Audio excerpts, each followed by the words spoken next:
तर छान छान बसले काय मानलं नाही.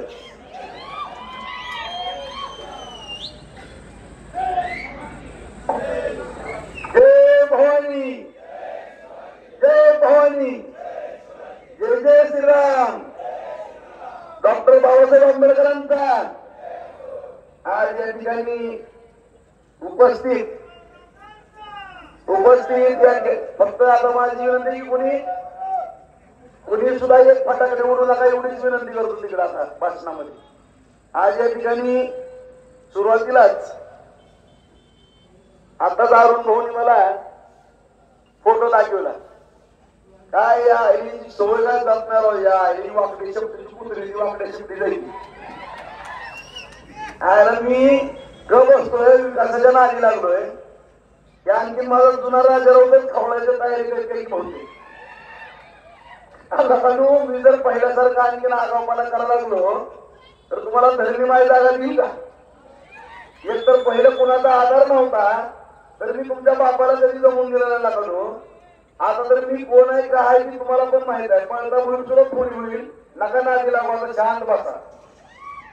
काय एवढी मोठी गर्दी आहे, तुमच्या कुठल्या वरनं पैलवाला आणायचं असलं तरी आणानी गर्दी बघा जरा. फोटो टाकतात बघा सध्याच्या अगोदर 7 वाजता पुढच्या टाकलेल्या असते ना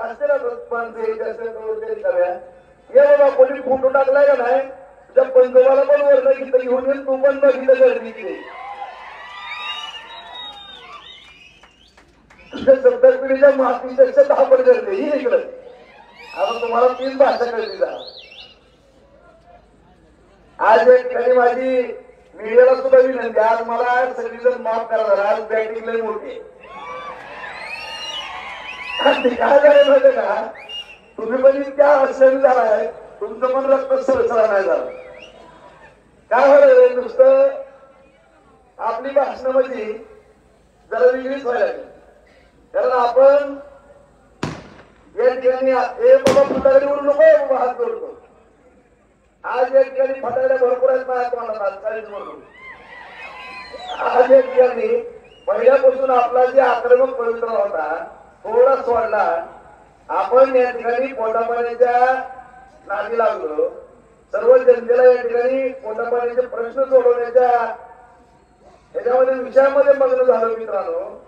आणि ह्याचा गैरफायदा घेऊन ज्याला कोण कुत्रही करत नाही ती सुद्धा नाट्य करायला लागली. आता आज या ठिकाणी उपस्थित आजच्या सभेचे अध्यक्ष आमच्या आदरणीय नानांचे सहकारी आभार.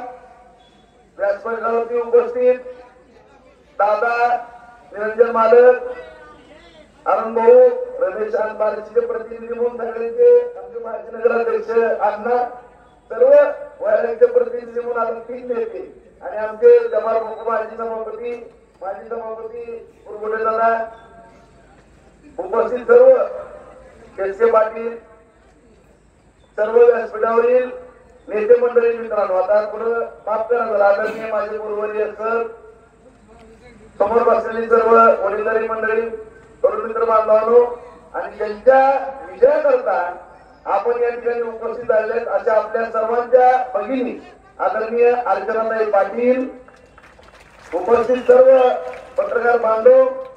आज या ठिकाणी मित्रांनो माझ्या अगोदर ही सगळ्यांनी भाषणे या ठिकाणी केली. तावडे सरांनी केली, दादांनी, निरंजन मालकांनी, केशवबापूंनी, आदरणीय ताईंनी तर आपल्या प्रत्येक वक्तव्यामध्ये विकासाच्या बाबतीमध्ये, मोदी साहेबांच्या बाबतीमध्ये या ठिकाणी सांगितलं मित्रांनो. परंतु आज या ठिकाणी या वैरागच्या विजयी सभेच्या निमित्तानं मी या ठिकाणी आपल्याला सांगू इच्छितो की ही निवडणूक कुठलीही ग्रामपंचायतची नाही, नगरपंचायतची नाही किंवा जिल्हा परिषद पंचायत समितीची मित्रांनो नाही आणि मुळातच विधानसभेची सुद्धा नाही. ही संपूर्ण देशाची निवडणूक आहे मित्रांनो. या निवडणुकीकडे सगळ्या जगाचं लक्ष लागलं. आज आपण जर सर्वांनी पाहिलं तर आज आपल्या बार्शी तालुक्यामध्ये सुद्धा 4000 कोटीच्या आसपास निधी या ठिकाणी आला मित्रांनो.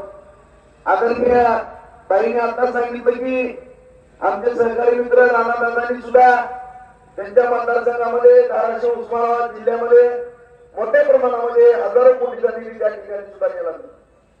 आज हा निधी नेत असताना आणि आमदार म्हणून काम करत असताना आदरणीय शिंदे साहेबांच्या, देवेंद्र फडणवीस साहेबांच्या, अजितदादांच्या मार्गदर्शनाखाली आम्ही सगळी मंडळी काम करत असताना आज आपल्या सर्वांना माहित आहे मित्रांनो, कोरोना काळामध्ये संपूर्ण आपल्या देशाची अर्थव्यवस्था अडचणीत आलेली होती. जगामध्ये महामारी सुरू झाली होती मित्रांनो. आज भाऊ भावाला पाणी देत नव्हता, कुणी कुणाला ओळखत नव्हतं. अशा परिस्थितीमध्ये आपण ही सर्वांनी कोरोनावरती फार मोठं काम करत असताना या ठिकाणी असंख्य जीव वाचवण्याचं काम केलं. काही सरकारी बांधव आपल्याला सोडून गेले मित्रांनो, आणि संपूर्ण आपली अर्थव्यवस्था विस्कळीत, जवळपास देशाची, जगाची अर्थव्यवस्था विस्कळीत होती राज्याची. परंतु सक्षमपणाने आपल्या पंतप्रधान नरेंद्र मोदी साहेबांनी ही अर्थव्यवस्था एकदम मजबूत केली आणि ती अर्थव्यवस्था मजबूत केली मित्रांनो. आज या ठिकाणी त्याच्यामुळं आज या ठिकाणी आपल्याला मोठ्या प्रमाणामध्ये निधी आला. आज जर आपण या ठिकाणी पाहिलं तर आज 80 कोटी लोकांना धान्याचा विषय, मुद्रा योजना आहे मित्रांनो, आज आयुष्यमान योजना आहे, महिलांकरता बचत गटाला मदत आहे, खतावरती सबसिडी, आज युरियाचं पोतं 3000 रुपये असताना 300 रुपयामध्ये पोतं मिळतंय, बी बियाणे मिळतात, ऑनलाईन आपल्याला शेती अवजारे दिली जातात. आज या ठिकाणी नॅशनल हायवेची कामं मोठ्या प्रमाणामध्ये केलेले, रेल्वेची कामं मोठ्या प्रमाणामध्ये केलेले, नवीन रेल्वे स्टेशन केले, वंदे भारत सारख्या जवळपास 50हून अधिक गाड्या देशाला समर्पित केले. आज या ठिकाणी 350 कोटी रुपयाच्या निविदा निघाल्या, त्याचं काम युद्ध पातळीवरती चालू आहे. 70 ते 80% त्याचं काम पूर्ण होत आलेलं. आज येणाऱ्या 1 वर्षाच्या आत सर्व शेतकरी बांधवांच्या शेतामध्ये 12,550 हेक्टरवरती पाणी जाणार आहे. आज त्या ठिकाणी तिसरा टप्पा ही आपण मंजुरीच्या प्रतीक्षेत आहे. 6000 हेक्टर जमीन आपण नव्याने त्या ठिकाणी भिजवतोय. तावडीच्या तळ्यातनं धाळे पिंपळगाव धरणामध्ये पाणी आणून भोगावतीमध्ये पण पाणी घेतो मित्रांनो. त्याचबरोबर बार्शी नगरपालिकेला 296 कोटी रुपये मिळाले. आज या ठिकाणी हा सोलापूर रस्ता आपल्याला 200 कोटी रुपये मिळाले मित्रांनो. धाराशिव रस्त्याला 300 कोटी रुपये मिळाले. तोही रस्ता झाला. लातूर रस्त्याला 150 पासून टेंभुर्णीपर्यंत 140 कोटी रुपये निधी मिळाला. तोही रस्ता जवळपास पूर्ण होत आलेला आहे. आज आपल्या सर्वांचा आराध्य लेवल आई तुळजाभवानीच्या चरणी त्या ठिकाणी 376 कोटीचा रस्ता मंजूर झाला. त्याच्या निविदा निघालेले. संपूर्ण ग्रामीण भागातील जवळपास मुख्यमंत्री सडक योजना, पंतप्रधान सडक योजना, पीडब्ल्यूडी असेल 3054, 5054, सर्व स्तरातील जेवढेही रस्ते असतील ग्रामीण रस्त्याला पीडब्ल्यूडीचा निधी मित्रांनो 450 ते 450 कोटी रुपयाचा निधी या ठिकाणी आलेला आहे. सगळ्या तालुक्यामध्ये आपण रस्त्याचं जाळं या ठिकाणी विणतोय. संपूर्ण काम या ठिकाणी करत असताना उपसा सिंचन योजना आहे, 37 साठवण तलाव आणलेले, 35 साठवण तलावाची कामं त्या ठिकाणी मित्रांनो चालू आहे. आज लाडोळ्याचा साठवण तलाव बघा, त्याचबरोबर पांढरीचा साठवण तलाव त्या ठिकाणी बघा, संगमनेरचा साठवण तलाव पूर्ण झाले आहेत. काही कामं इकडे रातंजन असेल, सुरडे असेल, मालेगाव असेल, गौरगाव असेल, तांबेवाडी असेल, या सगळ्या गावागावामध्ये आपण साठवण तलाव दिले. आणखीनही भविष्य काळामध्ये आपण मोठ्या प्रमाणामध्ये साठवण तलाव या ठिकाणी देऊ. त्या रीतीनं ज्या आदरणीय नानांचं, ओंकार मालकांचं, या भागातील सर्व डोळ्यांना आदरणीय गुरुजीदादा, लोकरे गुरुजी, त्याचबरोबर गरज गुरुजी या सर्वांचं स्वप्न होतं, दादांचं वगैरे डोळ्यांना सगळ्यांचं, की या भागाला पाणी मिळालं पाहिजे, या भागाचा विकास झाला पाहिजे, सीना भोगावती कालवा झाला पाहिजे मित्रांनो. परंतु उपसा सिंचन योजना नव्यानं मंजूर करायचं थांबल्यानंतर गिरलेला मी स्वतः बैठक घेतली. त्या बैठकीनंतर रस्तापूरचा भाग असेल, गुळकुळी आहे, दुर्गपिंपरी आहे, मालवंडी आहे, या संपूर्ण भागामध्ये आज त्या ठिकाणी उजनीचं पाणी आणण्याचं त्या ठिकाणी काम केलेलं आहे. त्याची कामं सुद्धा चालू आहे.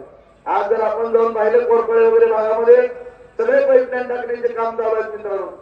धाळे पिंपळगावच्या धरणामध्ये पाणी आल्यावर नंतर भोगावतीमध्ये पाणी येणार आहे. भोगावतीमध्ये पाणी आल्यानंतर इरल्यापर्यंत पाणी जाणार आहे.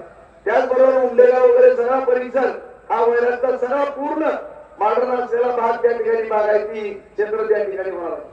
आणि ते बागायती क्षेत्र या ठिकाणी झाल्यानंतर मित्रांनो आज इंद्रसर कारखाना थोडा अडचणीमध्ये आला होता.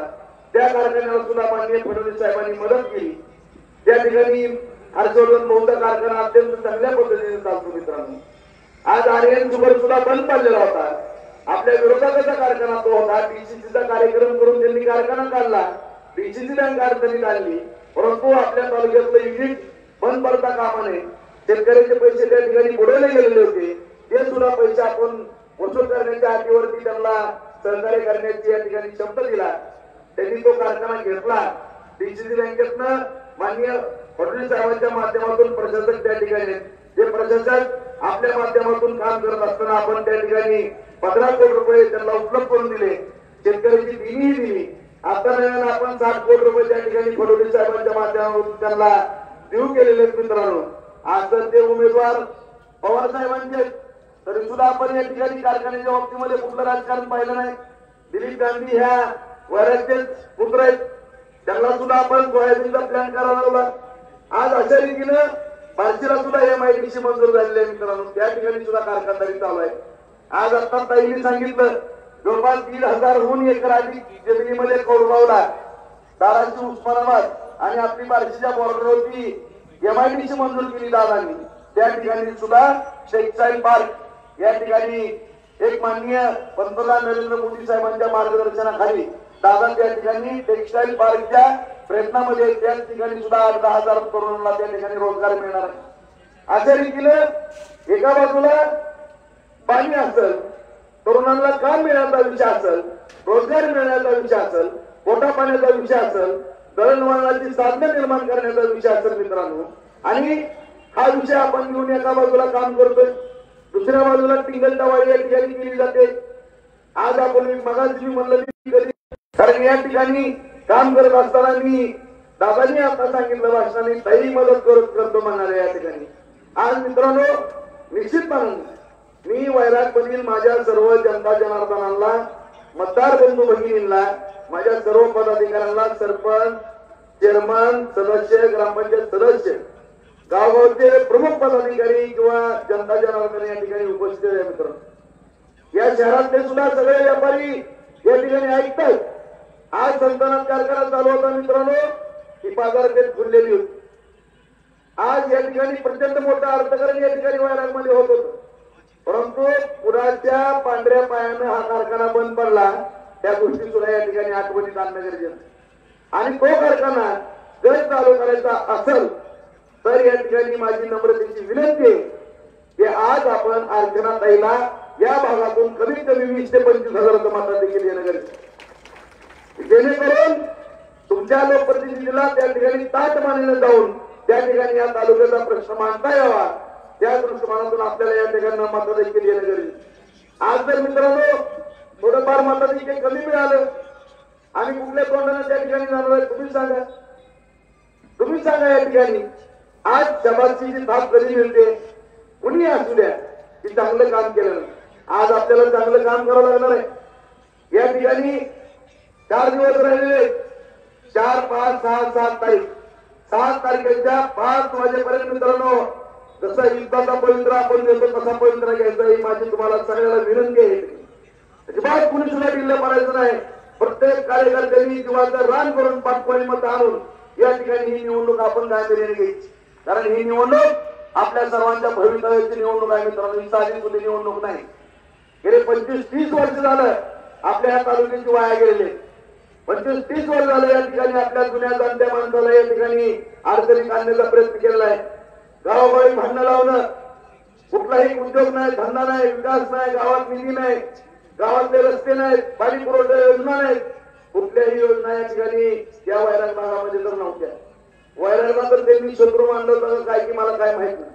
फक्त ती एक निरंजन मालक त्यांच्या दादाकडे काय नाही, पण तुमच्या सगळ्या पार्टी द्यायची फक्त जेवायला येत असेल बघा, कधी निधी द्यायला आले नाही. परंतु तुम्ही सुद्धा राष्ट्रवादीतनं निवडणूक लढवली मालक, सगळ्या वैरागकरांना माहित आहे. दादा आम्ही एका बाजूला निवडणूक लढवत होतो, मालक एका बाजूला निवडणूक लढवत होतो. एवढी हातीसाठीची निवडणूक त्या ठिकाणी झाली. परंतु निवडणूक झाल्यानंतर 12 कोटी रुपयाचा निधी या नगर परिषदेला या ठिकाणी दिला. कधी राजकारण माझ्यासारख्या कार्यकर्त्याने आणलं आणि आणणार पण नाही, गरज पण नाही. मी मागं पण सांगितलं की मतदान झालं की तुम्ही विसरून जावा, दुसऱ्या दिवशी आपल्या विकासाला त्या ठिकाणी लाग. ग्रामपंचायतीमध्ये सुद्धा कुठलंही एक गाव सोडलेलं नाही ज्या गावाला 2 कोटीपासून 15 कोटीपर्यंत निधी दिला नाही. प्रत्येक गावामध्ये आपण निधी देतो, तेवढा आपला लाभ केला जातो. आपल्या पंतप्रधानांनी जेवढी आपली आर्थिक व्यवस्था आर्थिक स्थिती मजबूत ठेवलेली आहे त्यांच्या मार्गदर्शनाखाली एकनाथ शिंदे साहेब आणि फडणवीस साहेब तर आपल्याला बेरोजगार करून न द्यायचे मित्रांनो कधीच त्यांनी आपल्याला अडवलेलं नाही. त्याबरोबर आता अजितदादा आहेत आपल्याला. अशा रीतीनं संपूर्ण तालुकाभर आपण या ठिकाणी विकास करत असताना मित्रांनो या ठिकाणी कारखाना सुद्धा चालू होणं गरजेचं. आज या ठिकाणी 250 एकर जमीन आहे कारखान्याची. त्यातली 75 एकर जमीन कारखान्याला बाद झाली मित्रांनो. 150 एकर जमीन या ठिकाणी आपण MIDCला द्यायची. 150 एकर जमीन आपण MIDCला देणार आहोत मित्रांनो. आणि त्या ठिकाणी 5 गुंठे 10 गुंठे 20 गुंठे 1 एकर 2 एकरचे प्लॉट पाडून आपल्या छोट्या मोठ्या उद्योजकांना त्या ठिकाणी देणार. काही शेतकरी कंपनी असतील, काही सुशिक्षित बेरोजगार असतील, त्यांना मुद्रा योजना असेल, अण्णासाहेब पाटील महामंडळ असेल, या सगळ्यातनं लोन देऊन त्या ठिकाणी छोटे मोठे उद्योग उभा राहतील. आपल्या तालुक्यातल्या या वैराग भागातल्या माझ्या तरुणांना रोजगार मिळणार आहे मित्रांनो. आज या ठिकाणी संकलन कारखाना चालू होईल, त्या ठिकाणी अर्थव्यवस्था वाढेल, त्या वैरागची बाजारपेठ फुलेल. 150 एकरामध्ये MIDC होईल मित्रांनो. MIDC ही शासकीय पार्ट आहे मित्रांनो. MIDCला आपण जी जागा देतोय ती काही खासगी राजेंद्र राऊताला देत नाही किंवा राजेंद्र राऊताला इथं प्लॉट पाडायचे नाही.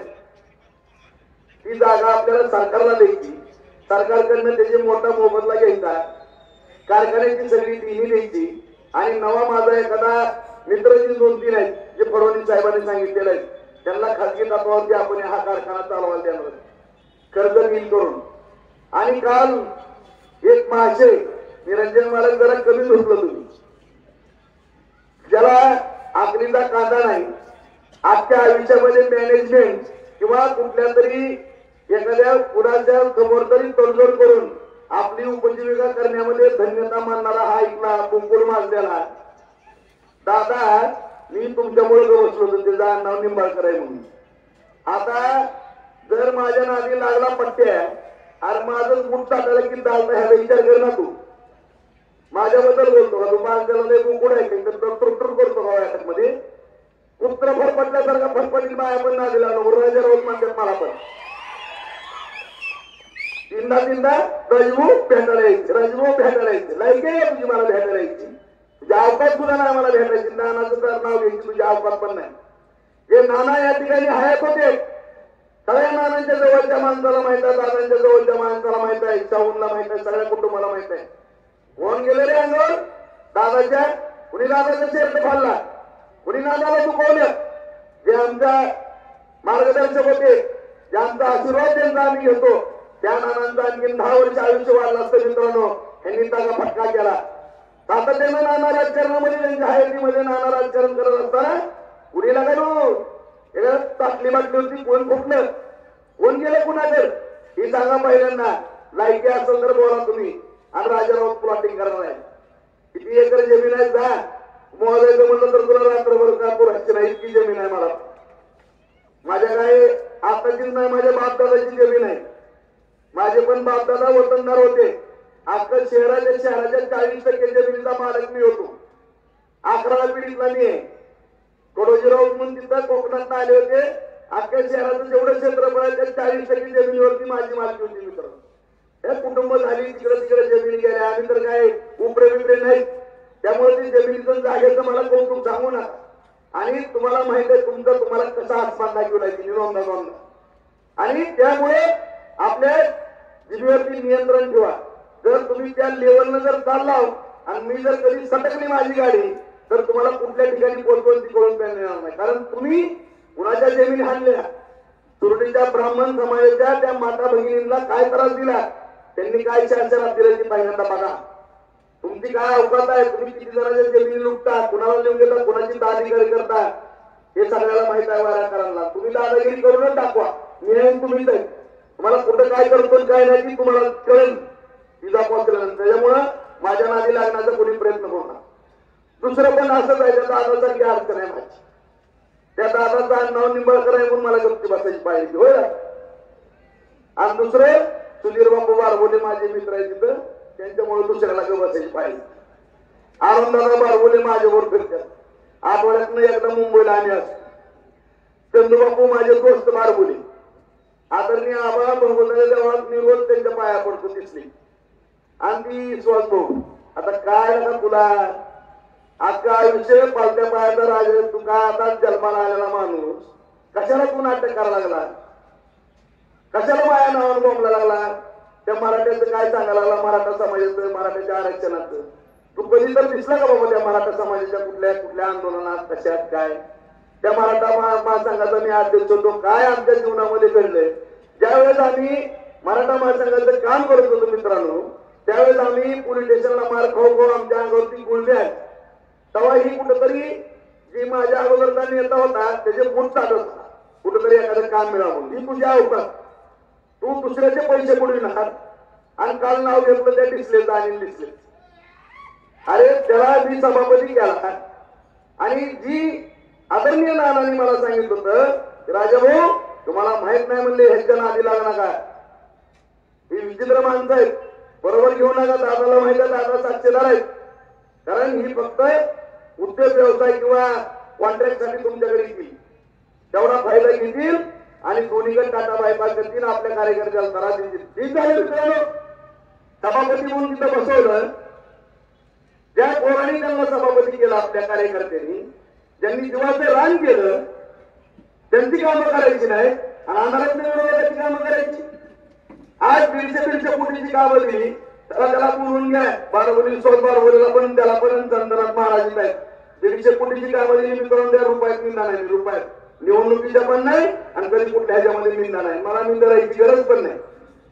आणि हे 15 वर्षाला कर्ज वगैरे 15 वर्षाला कर्ज वगैरे तुम्हाला सांगतो. राजारावच्या अकाउंटवर येऊन बघा, इंट्रानी 2-2 कोटी रुपयाच्या दिले. 1 नंबरच्या बिनव्याजी 14 महिन्यांची बँकेची जप्ती आल्यानंतर पैसे भरणारा राजेंद्र राऊत आहे. आता तुमची जप्ती आली, सोपल सांग मला, विश्वास बोला म्हणा, तू पैसे भर म्हणा. त्या पिसल्याच्या घरावर जप्ती आल्या, घराचा निलाव निघलाय, शेतीचा निलाव निघलाय, सगळ्या मशिनरीचा निलाव निघलाय. तुझ्यामध्ये जर हिंमत असेल ना, जवळ घेऊन पुरी करतो.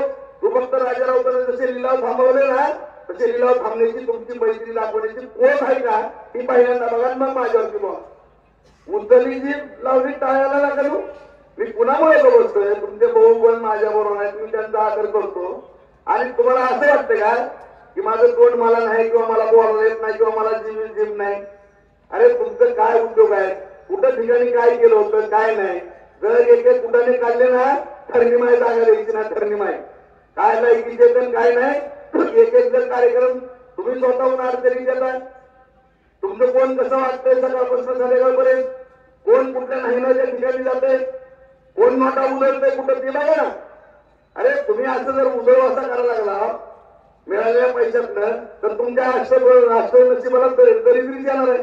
त्यामुळे दुसऱ्याला काय बोलायचं कारण आहे. त्यामुळे या ठिकाणी आम्ही सातत्यानं पाठीमागं पण मी सांगितलं की माझ्या नादी लागलो ना, मी हात जोडून सांगतो. या ठिकाणी बऱ्याच दिवसातून या ठिकाणी आम्ही सत्तेमध्ये आलेलो आहे. या ठिकाणी आम्हाला जुना बॅकलॉग भरून काढायचा आहे, आम्हाला फार मोठा विकास करायचा आहे. आम्हाला कुणावरती टीका करायची नाही, टिप्पणी करायची नाही. एवढं माझं झोपलं 36 आकडा असताना सुद्धा मी त्याचे नाव घेतलं नाही, कधी त्यांच्यावर टीका केली नाही. पण ही 2 दिवसात पुढील दिवसात नवीनच नाटक करायला. तुम्ही आता बोला, तुम्हाला सांगतो कसं असेल कसं नाही. तुमचं काय काय करायचं काय काय नाही बघू. करू द्या आमचा आम्हाला धंदा पाणी विकास. या ठिकाणी सगळ्या लोकांना चांगलं जीवन जगू द्या, कारखाने उभारू द्या, पाणी आणू द्या आणि ह्या विषयामध्ये आमचं लक्ष जाऊ द्या. तिसरीकडे लक्ष आमचं घालण्याचा प्रयत्न करायला तर लय मागे पडेल मित्रांनो. कुठं कुठं अडकला काय काय केलंय काय माहिती आहे का तुम्हाला. आज तुम्हाला या ठिकाणी सांगतो, माझ्या जर ही नादी लागली, माझ्या विरोधात तो पण सुद्धा अँटी करप्शनची इन्क्वायरी करू आहे मित्रांनो. असं जर जेलमध्ये जाईल ना, 2-3 वर्ष बाहेर निघणार नाही, एवढं गावा माझ्याकडे. हे दिसले ना, 1 एकर जमीन राहायची नाही तुम्हाला सांगतो, एवढं कबाड आहे माझं. 1 एकर जमीन राहणार नाही. आणखीन एक संस्था बघितलं नाटक करतंय, गेलोय मुंबईला निघून. नाटक जर केलं ना, सगळ्या संस्थांची प्रशासक नेहमी. माझं नाव राजाभाऊ राऊत आहे. एकदम नाटक करत होतं ना वाय वाय वाय काय सुद्धा राहिलं नाही बघा. एका उतार्यावर बोजा चढायचं राहिला असं जागा शिल्लक नाही. सगळ्या सरकारी जमा केल्या प्रॉपर्टी. त्यामुळं माझ्या वाटत जाण्याचा प्रयत्न करू नका. विश्वास बारबोलेचं पण कानावरनं जोकर गेले. 90 एकर जमीन घालवली होती मी राजन मिलची. परत अरुणाला माझ्या डिग्री वस्तू म्हणून ती जमीन परत वाचली तुम्हाला सांगतो. आणि आता वाटत जा कधी माझ्या कंटाळ्यात घेऊ पडा मग मी तुला सांगतो कसं आहे. त्यामुळे या ठिकाणी विचार करून आले लागला. आणि तुम्ही सापडा कधी कुणी पण मला सांगू द्या हा वाचवा म्हणून मी वाचवणार नाही तुम्हाला सांगतो. म्हणजे राजकारणामध्ये काय परिणाम होईल ते मला माहित नाही. परंतु मला जर कुणी खवळलं तर मी कसलंही चित्रपटाने यायची बघा. त्यामुळे या ठिकाणी निवडणूक राहिली लोकसभेची वेगळी निवडणूक देशाची. देश हिताचे प्रश्न नरेंद्र मोदी साहेबांना पंतप्रधान करायचे देशाचं हित बघायचंय. आज संपूर्ण जग याकडे बघतोय आणि ही चाललेली गल्ली बोळामध्ये. आज या ठिकाणी मित्रांनो तुम्ही साधं उदाहरण घ्या. ज्या पांडला मार्गाला ही तर काय तामीम पाण्यावर त्याला तर काय विकासाचं काय घेणं देणं नाही. त्या तालुक्यामध्ये 1 कोटी रुपयाचा तर निधी दिला का मित्रांनो? दिला का सांगा बरं? कुणाच्या गावाला काय दिलं? आज कुठलाही निधी न देता या ठिकाणी आज या ठिकाणी दुसऱ्यावरती टीका करायची. खासदार दाखवून काही करा आणि कुठं खासदार भेटला का उमेदवार भेटला का? अरे तू इकडे कुत्री भारत बोंबलं फिरला काय केलं आमच्या तालुक्यामध्ये त्याचं पहिल्यांदा उत्तर द्या ना तुम्ही. आज या तालुक्यामध्ये काय केलं मित्रांनी? आज फक्त तरुण पोरांना फोन करणे फक्त भडकवणे. आज जे आपल्या अस्मिता रामाबद्दल वेळेवाकडे बोलणे हनुमानाबद्दल वेळेवाकडे बोलणे नरेंद्र मोदी साहेबांबद्दल वेळेवाकडे बोलणे लय मोठा लागून गेला काय कुठला? लय मोठा लागून गेला तू पण बाळा. तुला कुणी निवडून आलं गेलं? कुणाच्या जीवावर निवडून आला? कुणाच्या सत्तेवर निवडून आला? आणि या ठिकाणी उद्दलीची लावली काय आला? तुम्ही विकास काय केला? निधी काय आणला? गावावरचे रस्ते केले का? त्या सगळ्या या ठिकाणी गोष्टी बोलायच्या सोडून तिसरे करत नाही करते. परत विषय काढला जातो मराठा आरक्षणात. आज मित्रांनो पाठीमागं पण मी सांगितलं आज छत्रपती शिवरायांचे आपण मावळे. आज सर्व जाती धर्माला बरोबर घेऊन आपल्याला काम करायचं मित्र. आज या ठिकाणी मी मराठा महासंघामध्ये काम करतो. आपल्या सगळ्याला माहिती अध्यक्ष तो मराठा महासंघाचा. वयाच्या 16 वर्षी शाखा काढल्या. मी मगा सांगितलं की मार खाल्ला मरणाचा त्यावेळेस कुठं होती सगळीच. आणि आता पुळगाची गाडी फिरून देते जरंगे पाटील साहेबांची. आणि या ठिकाणी मराठा समाजाच्या तरुणामध्ये दूषित वातावरण करण्याचा प्रयत्न या ठिकाणी केला जातो. परंतु आज मी आवर्जून माझ्या मराठा समाज बांधवाला पण सांगू इच्छितो मित्रांनो की जे आरक्षणाचा विषय आज अण्णासाहेब पाटील 82 साली आरक्षण मागितलं. त्यांनी सांगितलं की जर आरक्षण नाही मिळालं तर मी माझ्या जीवाचं बरं वाईट काही तर करून टाकली. आत्महत्या केली. अण्णासाहेब पाटलांचा जीव गमावावा लागला मित्रांनो. त्या सरकारमध्ये ही मोठी मोठी लोक होती मंत्री संत्री अमुक तमुक काय केले. परंतु आज आमच्या जरंगे पाटलांच्या जीवाला कुठलाही धक्का न लागता या ठिकाणी ज्यावेळेस देव उपोषणाला बसले त्यावेळेस 1870 पासूनच्या नोंदी होत्या. त्या नोंदी कुठल्याही शासनाने ओळखल्या नाहीत. परंतु माननीय मुख्यमंत्री एकनाथ शिंदे साहेब फडणवीस साहेब आणि अजितदादा या ठिकाणी हुडकण्याचे आदेश कलेक्टरला दिले मित्रांनो. ते सापडल्या. गावामध्ये सगळेजण बघा सगळ्यात कुणबीच्या नोंदी सापडू लागल्या. सगळ्याला आरक्षण मिळायला लागले. आज जरंगे पाटलांबरोबर कोण भेटलं नाही? आम्ही पण भेटलो. आम्ही पण बसलो. आज या ठिकाणी तुम्हाला आवर्जून सांगू इच्छितो की या भागामध्ये तर एक वेगळंच वातावरण निर्माण केलं. जरूर का आम्ही कुठून पाकिस्तानामधून झालो. आणि आम्ही पण खावे छत्रपती आम्ही पण मावळे. आज या ठिकाणी दादांचा सुद्धा व्हिडिओ बघा या ठिकाणी मित्रांनो. आज राणादादा सुद्धा या ठिकाणी भेटलेले. माझ्याजवळ व्हिडिओ आहे सगळा. मला दुपारी सगळं लाईव्ह झालेलं दादांचं पण की दादा सुद्धा जरंगे पाटलांना भेटले आणि त्या ठिकाणी जरंगे पाटलांचा सत्कार केला. आणि सातत्याने सगळ्याच लोकांनी आज दादा असतील मी असेल किंवा आम्ही सगळे आमदार असतील सातत्याने या ठिकाणी त्यांच्या बाबा ज्या मागणी भाषेला त्यांना भेटायला आले आणि सातत्यानं त्या गोष्टी करत असताना या ठिकाणी विनाकारण आपल्या मराठा समाज बांधवांना तरुण मित्रांना त्या ठिकाणी भडकवायचं आणि कुठेतरी आरक्षणाचा मुद्दा काढायचा. आरक्षणाच्या बाबतीमध्ये मित्रांनो प्रत्येक समाजाची या ठिकाणी जी मागणी असते ती मागणी पूर्ण आता बाई राणादादा आपले आणि जरंगे पाटील सर आहे का? आता काय दुश्मन आहे का कोण तिथं? आता राणादादा पाटील काय मराठा समाजाचे दुश्मन आहे?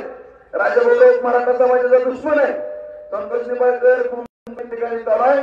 माझी या ठिकाणी माझ्या सर्व मराठा समाज बांधवाला पण विनंती आहे, प्रत्येक गावागावामध्ये मित्रांनो वातावरण खराब झालेलं होतं. आता कुठे प्रत्येक दौरा माझा पूर्ण या तालुक्यातला झाला, सगळीकडलं वातावरण शांत झालेलं आहे. माझी हात जोडून विनंती आहे की आपण थोरल्या भावाच्या भूमिकेमध्ये राहा, सगळ्या समाज बांधवाला सांभाळून घ्या.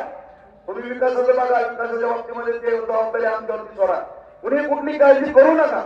कुठलाही विकास पाहिजे, कुठलाही निधी पाहिजे गावाला, ही जबाबदारी आमच्या. मित्रांनो आज येथून आरोप केले जातात, काही पण बोलले जातात आमच्याबद्दल. आम्ही कधीच कोणाला बोललो नव्हतो, आम्हाला बोलण्याची आवश्यकता नाही, गरज नाही. परंतु मी मला सांगितलं वाटत गेलं तर मी सोडणार पण नाही.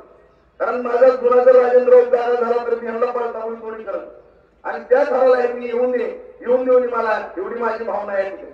आज या ठिकाणी 25-30 वर्ष झाला आपला सगळा तालुका होरकळून गेलेला आहे आणि आज आपल्याला या ठिकाणी विकास करायचा आहे, पाणी आणायचं मित्रांनो. आणि तुम्हाला पण माझी नम्रतेची विनंती आहे मित्रांनो, एवढं जर एखादा कार्यकर्ता किंवा तुम्ही मानलेला नेता काम करत असाल तर तुम्हाला पण माझी हात जोडून विनंती आहे, तुमच्याकडनं पण मी आज बांधून घेणार नाही. कारण आज वायराची सभा आणि उद्या बारीची सभा, उद्या प्रचाराचा शेवट होता मित्रांनो. आज मला तुमच्याकडनं शब्द पाहिजे. मी आज 30 वर्ष होऊन अधिक झालं, रात्रीचा दिवस सत्ता असेल नसाल, आमदार असेल नसाल, कुठलीही वेळ आली 24 तास तुमच्यासाठी राजेंद्र नावाचा एक शिपाई खंबीरपणाने तुमच्या पाठीशी वाढलेला आहे. तुमची ग्रामपंचायत असेल, पंचायत समिती असेल, जिल्हा परिषद असेल, कुठलीही सोसायटीची निवडणूक असेल मित्रांनो, कधी तुम्हाला पुढे पडून दिलेलं नाही. दिलं का? तुमच्या पाठीमागं तुमचा मुलगा भाऊ म्हणून उभारलेला आहे. आज ही पण माझ्या प्रतिष्ठेची निवडणूक आहे मित्रांनो. आज मी माझ्यासारखा एक आक्रमक कार्यकर्ता तुमच्या समोर हात जोडून विनंती करतोय. मी पण हिंसरीला पेटलेला तुम्हाला माहित आहे. मी जर एकदा माझी बत्ती पेटली तर फळेबाल्याची जात कशी बसत नाही. त्यामुळे या ठिकाणी तुम्हाला विनंती आहे, तुमच्या नेत्याची मान मुंबईला उंच करायची का खाली घालायची हा सगळा तुमच्या हातामध्ये तो अधिकार आहे. तुम्हाला जर वाटत असेल आपला राजूभाऊ छानपणे मुंबईला जावं तर या ठिकाणी अर्चना ताईला कमीत कमी 20 ते 25 हजारांचं मतांची मिळालं पाहिजे. तुम्ही देणार का नाही मला हात करून या ठिकाणी सांगितलं. एक कार्यकर्ता शांत बसणार नाही तुम्हाला सांगतो. या ठिकाणी माझी विनंती आहे, तुमचा लाड मी हजारदा केलेला आहे, करणार आहे. तुम्हाला कुठली अडचण येऊन देणार नाही, वाटतंय ते तुमच्यासाठी करणार आहे या ठिकाणी मित्रांनो. पण कुठलंही गाव महिन्यात जाता कामा नये. खंड लावा तुम्ही. 7 तारखेच्या 5 वाजेपर्यंत मतपेटीचं संरक्षण करणं किंवा पाटपळी मत येण्याची जबाबदारी तुमची असेल. या ठिकाणी एकही कार्यकर्ता जिल्हा पडता कामा नये. कुठून पडायचं या ठिकाणी या निवडणुकीवरती त्यांची कशी थांब निर्वाची मी बघतो तुम्ही बाकीची काळजी. आणि तुम्हाला इथलं पुढे कधीच